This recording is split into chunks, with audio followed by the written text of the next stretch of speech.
Ms. Quijano, again, thank you for doing this testimonial for Chicago Arthritis. And this is going to be the second video for the bone marrow aspiration and re-injection. So right now we're doing the bone marrow aspiration outcome. If you could please let me know the pain level from 1 to 10, from 1 being the worst to 10 not being that much.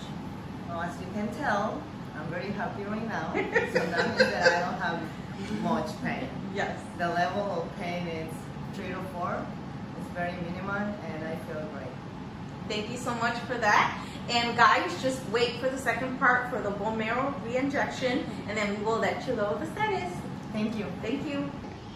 Gracias, señora Quijano, por darnos el segundo testimonio del tratamiento de las células extracto de la médula ósea.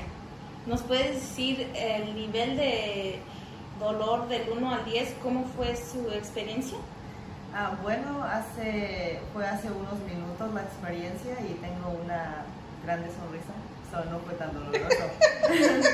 Así es de que pues me pusieron anestesia local, pude sentir un poquito de dolor, pero del 1 al 10 yo lo calificaría como en 4. Ok, muchas gracias. Y entonces les vamos a traer después en la tarde la segunda parte del tratamiento del paso 2 y ya después les decimos cómo se va a sentir la señora Quijano. Y muchas gracias por esto. Gracias a ustedes.